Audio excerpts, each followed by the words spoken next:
holding the microphone, so I'm about to slate hitting my face. Okay. So how does a vocal tuning tool become my ultimate string production and composition secret? Hey, my name is Harley, and today I want to show you something that might not just change the way you think about string arrangements, but might also change the way you think about creating harmony, composing, and producing more generally. So if you're watching this video, I'm sure you've heard of Melodyne already. It's the tool everyone uses to tune vocals, right? But what if I told you it's also the secret behind almost every string arrangement I've ever recorded? Also, I'm probably not using it in the way you're imagining either. I know it sounds weird, but stick with me because I'm about to take you inside my process, which is unconventional, a little strange, but incredibly effective. Let's dive in. Boom. So when most people think about string arranging, they imagine a composer sitting at a piano or a computer and meticulously crafting the physical sheet music for a string quartet or an orchestra. While that traditional approach works for a lot of people still, to me it's always just felt like trying to paint with a calculator. But here's what I found. As a cellist, I could capture raw emotion through improvisation, and the kinds of ideas I was coming up with that way were just a lot more compelling. But the problem I ran into is that process was binary. Either an idea I tried worked on the first try, or I had to start over from scratch. And you know the feeling of having to restart an idea over and over, you lose that initial spark. The breakthrough for me was when I started exploring Studio One's deep integration with Melodyne through ARA. While most people just use Melodyne for tuning vocals, I found that I could use it to reshape those initial passes into more cohesive musical ideas. And then things went to the next level when my friend Dominic Romano mentioned using Melodyne to arrange vocals. The secret, he told me, was that when you have the full Melodyne license, you can see all of the parts simultaneously. That's when it clicked for me. I realized that by using this one tool, I could do two unexpected things: manipulate an idea that I captured and visualize how all the different pieces can work together cohesively. So if you're nerdy enough to still be following what I'm saying, then you've probably had the same realization that I did. Melodyne is basically a composition tool. Boom. How it works. All right, that's all fun in theory, but let's walk through how this actually works. My process has a few key steps, and they are as follows. Capture an idea, layer, edit, read the blobs to re-record, I'll show you what that means in a second, and repeat as needed. So I'm gonna show you how all of this works on an incredible project that I'm just getting started on with the indie folk artist Vince Desert. We're doing a cover of Danny's song by, I think it's by Loggins and Messina. Don't kill me if I'm wrong. And I'm gonna read you the message that Vince sent me so you know what we're getting started with here. He said, I think in terms of strings, I definitely want some subtle layers and ear candy and maybe a prominent lead line that works with the melody and helps move the song. I don't necessarily want this to be a huge production, but more moving. Makes sense. We want movement, doesn't want to take over all of that. So let's dive into this one together, and I'm going to show you exactly how I use Melodyne for my process. But I haven't touched this song yet, so I don't know what to expect. Bear with me. Okay, so I'm just going to lay down like a middle line and see what happens. Even though we ain't got money, I'm so in love with you, honey, and everything will bring a chain of love. Oh my God, how beautiful is Vince's cover of this? I'm so excited. But so what I'm gonna do is hop in here and listen to what I did. And we're just listening through for what worked and what didn't. So far, this is cool. Bring it to joy to my eyes and tell me. Okay, so there it feels a little off. Let's see what chord we have. Bring it to joy to my. So we've got an F and I'm playing a D. I'm gonna bump that down to a C and see how that feels. Bring it to joy to my eyes and tell me everything. Okay, so that's interesting. I like how tense it is, but I wanna drop that down here. I kind of like having that much tension to build things around and see what happens. You can see here the change we made. I don't know why I didn't make this bigger for you. The change we made. So without Melodyne, you can see I played a D and then held a C there. And that wasn't quite working for me. So I changed it to moving up to a C and then dropping to an A. So one more time, what I originally played. And then I'm gonna pull the click off, that's annoying. And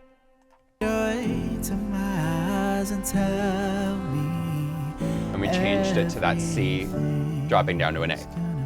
Interesting. Works better. Still the original take.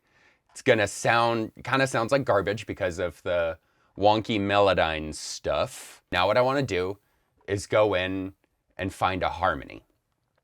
So this, to me, there's enough movement in there that it kind of fulfills a little bit of that melody thing that he was talking about, but also I'm gonna layer and just make it texture. So we're gonna see what happens and see how it jives with what Vince was asking for. And then what I'm gonna do is I'm gonna read this and try to do a lower part.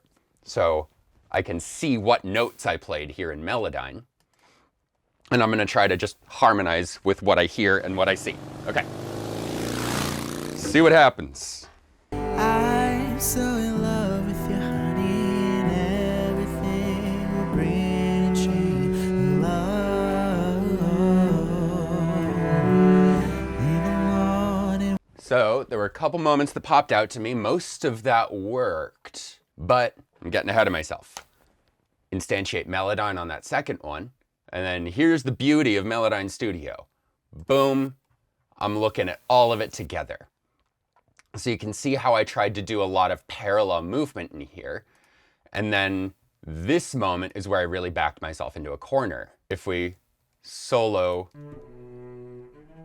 that part I just played, I go up to that E, and I also went up to that same E.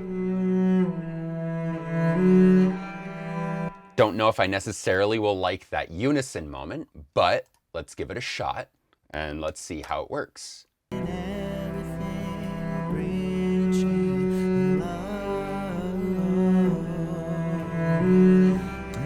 I like that unison moment.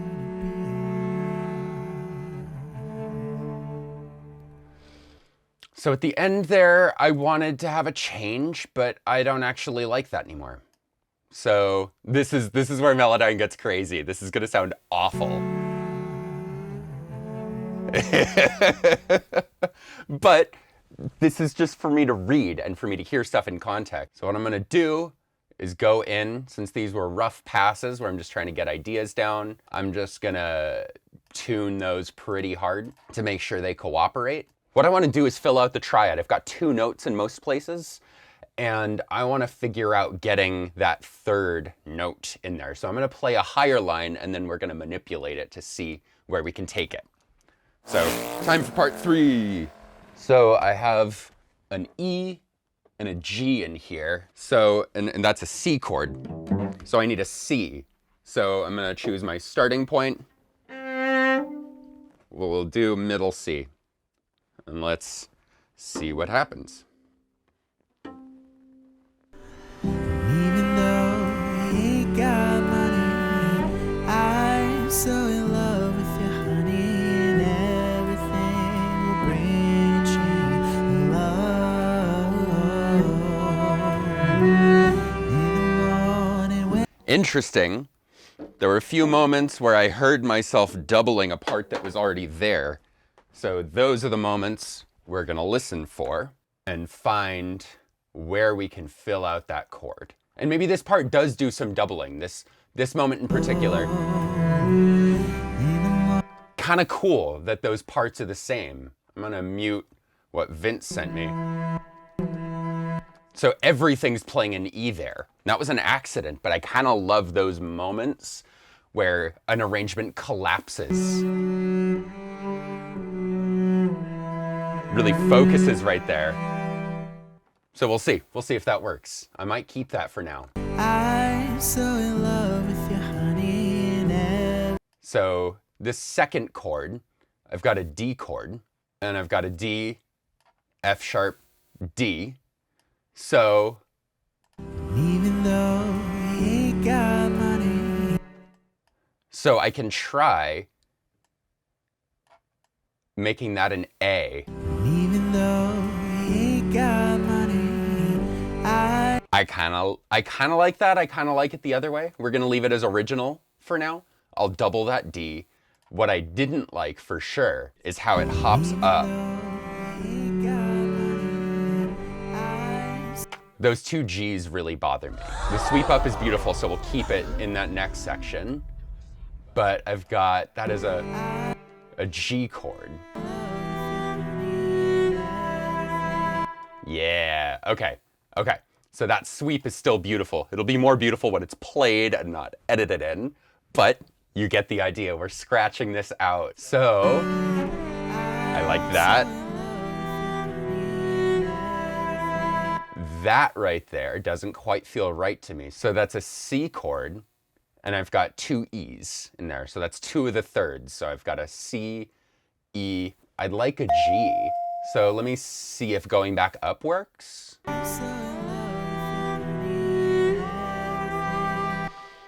It's too happy. It's too lifted. I don't want to give that much away that quickly. So let's try a C there. I like that a lot more. It doubles the bottom part.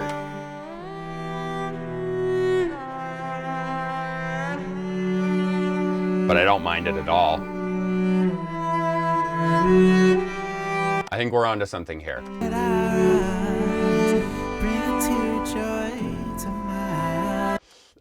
In that moment, rise, where those parts come together and the weight of the chord all lifts. The bottom parts rise. So I was just messing around there. I don't think I'm playing the right chord. So let's listen to Vince. So I believe that's an F chord. Let's have Studio One tell me, because my music theory is terrible. Boom.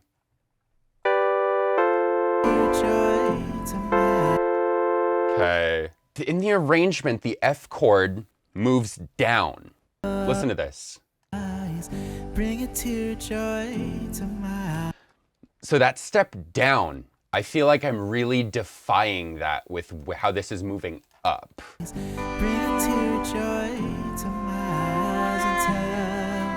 And it doesn't necessarily want that lift to me.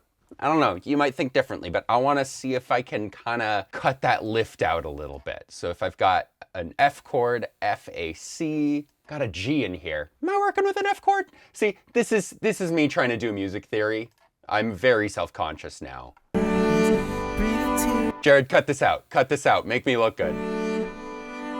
Okay, so I'm gonna rebuild this section. So we're gonna start on the bottom. We're just gonna move this chord and then see how it flows into the next one. So I've got a G, F.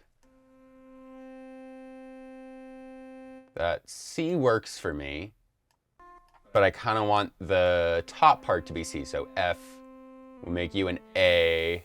Parallel fifths here. I know I'm not a parallel fifth fan. We're gonna see how this works. We can talk about that another time if you're confused, but there's gonna be people screaming at their screens going, these are parallel fifths.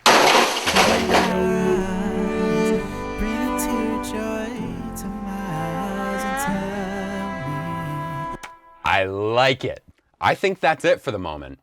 So I'm gonna zoom out here. Okay, so you see all of this. All of this is the changed stuff. You can see what it looks like now. I'm gonna click disable Melodyne and it's gonna show you what we came from.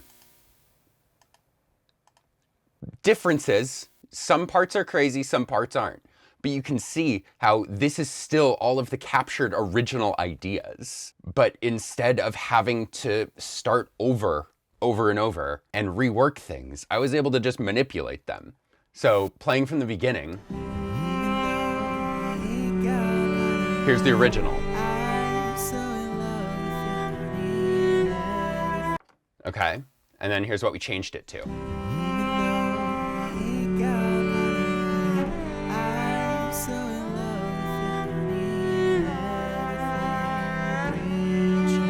The difference might seem subtle, and you might have a hard time listening past how crazy Melodyne sounds here, but I think it's a lot more compelling. And this is my process of composition. So that is the steps: capture, layer, edit.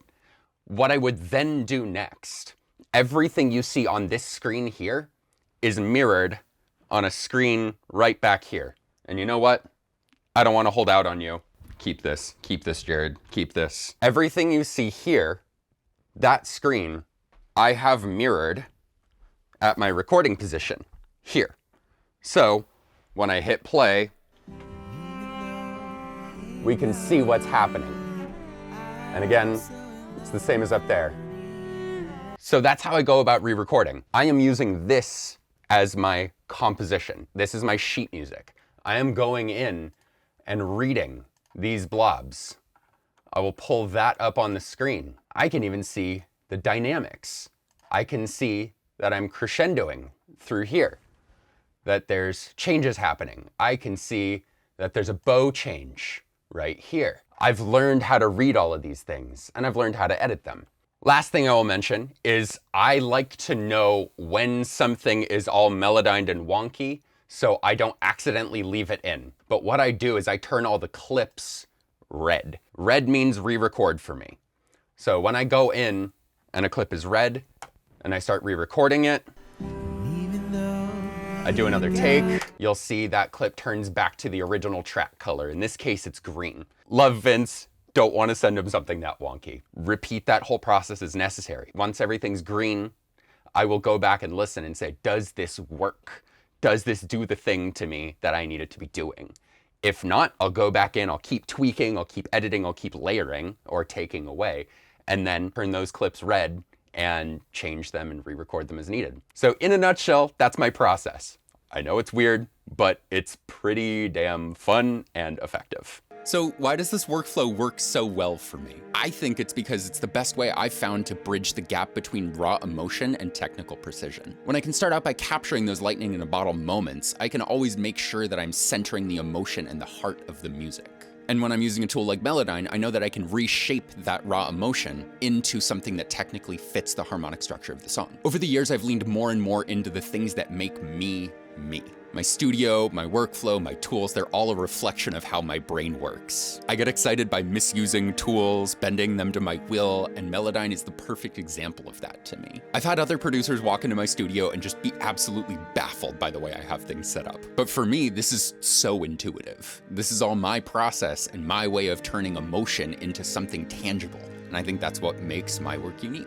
I used to be too embarrassed to tell people that I used Melodyne like this. It felt like cheating somehow. But over the years, I've come to the realization that there are no rules. The only thing that people care about is the end result. I mean, don't get it twisted. People care if you're a piece of shit, but I mean musically. This weird process I've shown you today is what allows me to create string arrangements that my clients appreciate. And I've learned that that's really the only metric that I care about. So if this Melodyne trick sounds fun to you, try it. But here's what I hope that you actually take away from this video. Lean into what makes you unique. Don't be afraid to misuse tools and try things that no one else is doing. The most interesting and innovative music comes from trusting your instincts and pushing boundaries. And remember, perfection is never the goal. It's creating something that feels alive, something that serves the song. So drop a comment below and let me know how you're experimenting with your workflow. And if you're ever interested in having me do strings on one of your songs, feel free to reach out. I would love to connect. And also don't forget to like and subscribe and hit the bell and do all those things so you don't miss any of my future videos. Okay, bye!